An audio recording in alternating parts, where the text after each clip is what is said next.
Okay, so fun little fact, see the Joker face on the wall? That gets progressively more and more built out as the game goes on. This is the first time you recognize it as a Joker face. It starts off with like just the teeth and stuff like that, and every time you complete a mission, more of it gets added on. Like I think I knocked out some guys at one point. They're actually working on it or something like that, something along those lines. But more importantly, Batman Beyond. More importantly, Batman Beyond. So the show became sort of about how you fit the notion of vigilantism into this modern world where you have a much more clearly authoritarian police force. Oh dear. Ivy. God, I hate these things so much. They're really annoying.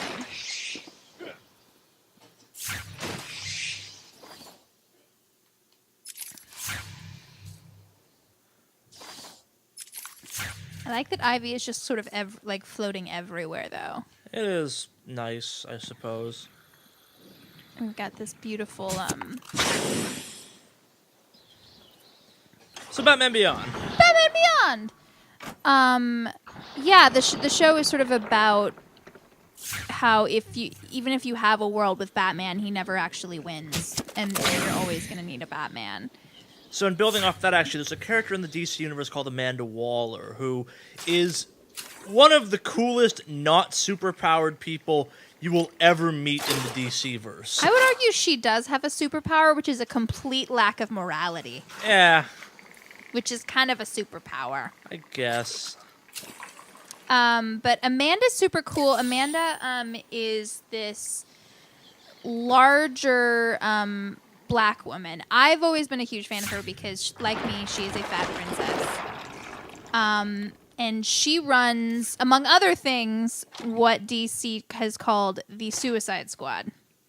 And the Suicide Squad is mostly villains on average. Villains. It depends. What Depends think? what you For those of you conceive as a familiar with villain. the Thunderbolts from the Marvel Universe, they're a better version of that. Yes, they are. You and your kind are arrogant enough to think you can destroy Ivy. us.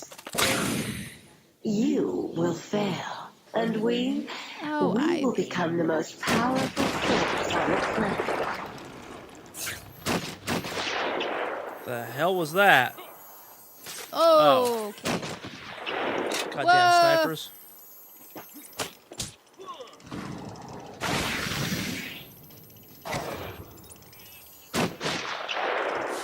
Just like, oh, whatever, You're just snipers. delaying the inevitable. Crap.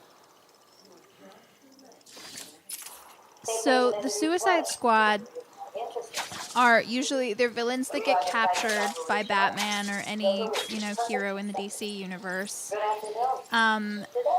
It's basically a super convenient way of explaining how so many of them keep getting out. Yes.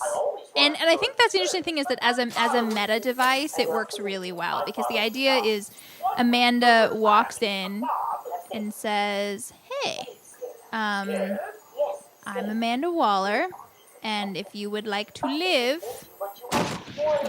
you will do this for me." And the idea is that sometimes you have a mission that's so dangerous or so it's wet work. It's the notion of spies that do wet work. Basically, it's the hitmen of the DC universe, seeing as you have people like Superman and Batman running around, keep making sure there are no hitmen left. Exactly. So when shady government organizations need something shady done, you call the Suicide Squad.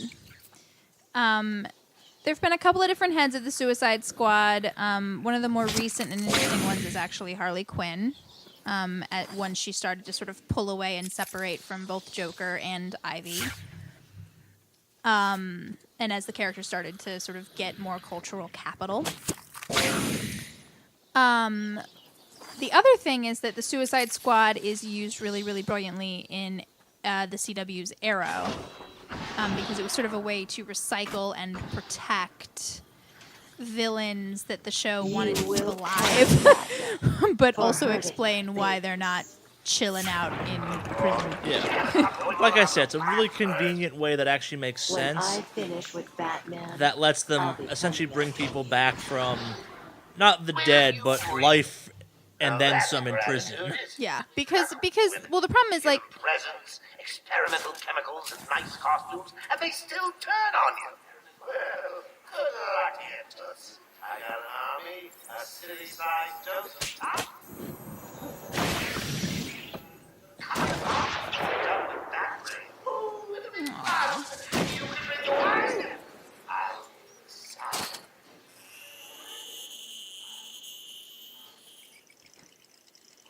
So the Suicide Squad. the Suicide Squad. So the way that Amanda Waller runs the Suicide Squad is she takes these prisoners and she puts these it's rude to little keep a girl waiting.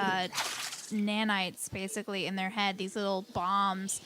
And the idea is that if you don't do what Amanda says, or if she just feels like it, she will explode your brain. And she'll do it, unlike she- some other people. She has done it. For like the hell of it once or twice, even. Oh yeah, and I think that's one of the cool things about Amanda is that she is cold as ice, you guys. she's I mean I would she's a little bit Nick Fury-y if you want to use sort of the MCU parlance. She is one of the few truly human characters of the DCU-verse that I think is better than the truly human characters of the Marvel-verse. Mostly because she's just as smart as Batman and just as paranoid, but she doesn't have the mental issues and the kind of psychological problems that come along with being Batman. She's just capable of kicking ass in a beyond CIA fashion, if that makes any sense. Yeah, the other sort of interesting thing is that when New 52 came out, which I'm not sure if we've talked about a bunch. We've touched on it, I believe. Yeah. We choose to skirt around it, though, because I'm not the biggest fan of it. Yeah, so but the notion of the New 52 is that DC just did basically a full reboot of every one of their comics. Essentially, their lore got too complicated by their own damn fault. I would argue that the lore was actually fine. I and do, too. I think part of it has to do with the fact that Marvel now does this thing where they bring out an issue, a number one issue every week, basically. So the idea is you can constantly jump onto new books, and that's really cool. And that was I think what scared DC was that I think I had like a number 728 of Batman at some point. You know, like it is a lot. Like it's daunting, I think, for a new reader to look at that in theory. But I think renumbering happens all the time in comic legacy. Like that's totally normal. So deciding that instead of renumbering, you need to completely erase mythology and, make Oracle get rid of Oracle's disability and get rid of, Superman and Lois aren't together anymore. Like, it's just kind of... Essentially, they undid decades, even a half century almost, more of than that, building action in the universe, which, for people like me, it was, and I'm kind of done with DC. I'll still read the occasional one-off series, but I don't follow it like I used to. Yeah, no, it pissed off a lot of people. At least in my case, it was because they'd made it so goddamn stupid, and I insisted on following it still. Yeah. Well, and that's the thing, is most of the stuff that we're talking about here is pre-New 52 mythology. And that's the thing, is that the pre-New 52 mythology is not exactly internally consistent, but it does have a really strong emotional core. Years of therapy have deemed him sane. I was proud to see him walk free. In exchange for his liberty, the state required only a signature. He talked about wanting to walk in a park, how he longed to feel fresh air on his face. And then he took my father's fountain pen and killed my secretary. As he was subdued, he screamed out, pleading for forgiveness, for pity. But I had none. I watched as guards beat him to a stain on the floor.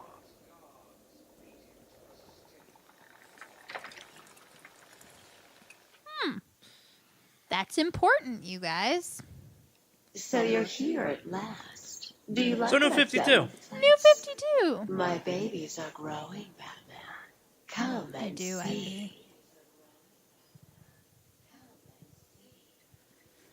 Oh, Ivy. You love your innuendos. But the thing about New 52 is that in erasing a lot of this major Development. Call it development. major development, they started at a reset on a lot of things. Spring A was a lot turning of point. things. And it's A not new even clear beginning. sometimes Glorious talk through it. how realization of many, my true destiny. like how many Robins we have, and like how many Batgirls we Well, have. you have Nightwing without there having been a Robin replaced and stuff like that. Yeah, so Like it gets very dogs, confusing. And they only actually, respond to we've talked a little bit about this, but like Dick And Grayson if is a that's spy the- now, you guys. And I was Yay!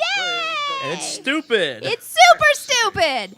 have to continue. And they vomit all over poor Helena Bertinelli, who plays Huntress, who is one of my favorites. I love Helena. She's a really cool character because she's in many ways about if you know Daredevil, or if you know Marvel, she's kind of similar to Elektra. The idea is that she's the daughter of a mobster, and as opposed to Elektra, who actually likes her father, even though he sort of has questionable ties. Helena, her dad orders the death of Helena's fiance, and Helena decides to basically destroy her father's legacy and her father's crime family. There's a lot of throbbing veins on that plant. I don't remember how to get past this. I fully admit to this.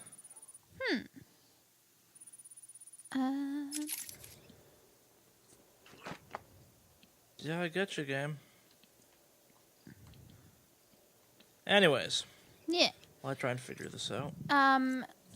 So Helena has had a couple of iterations, but she's always like slightly unhinged. She's always much like Bruce, just a little bit too tied up in her own need for vengeance. Oh, now I feel stupid. It happens. Because I was here earlier. There we go. Yeah, so and I think the other interesting thing is that Helena is often, when she's adapted, treated like there's something really wrong with her for being as angry as she is. And everybody's like, Helena, you need, this isn't healthy, blah, blah, blah, blah. They did that on Arrow. They actually sort of did that in the new Grayson book. And Batman has been this angry for years.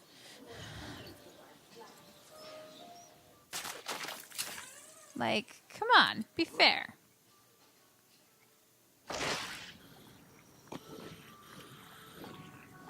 They've done nothing to you. Anyways. I love how she's only mad now about the pods. I thought she was in contact with all of them. Yeah. A little bit of a problem there. Yeah. And we've talked a bunch about Ivy, but I think it's probably the time to talk about. It is the time to go in more in depth into Ivy. Yeah, I love me some Ivy. 'Cause The moment we've alluded to for several episodes now. many Are times. you ready? So Do Ivy. you think you can handle me? Ooh, hey girl. I'm waiting. Come to me.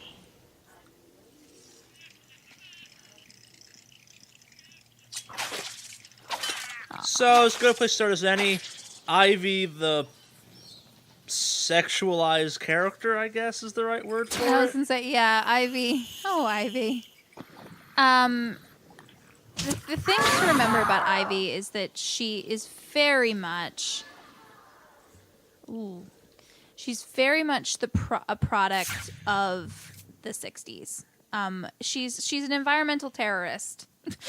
That's the easiest way to understand her. Yep. You should be. And You're only a man.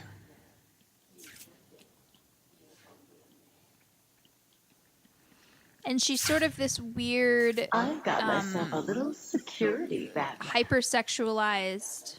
They'll just die if anything happens to me.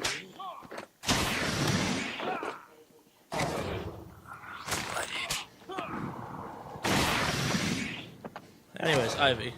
So I beat some security guards. I was gonna up. say, this is sad. Well, so this is actually a Aw. good example of one of Ivy's powers is mind control. I think it's just in men, but it might be in female characters as well. I don't know. It sort of oscillates a little bit. Sure. The idea is that men are more susceptible to it, as it were, Of course. because men.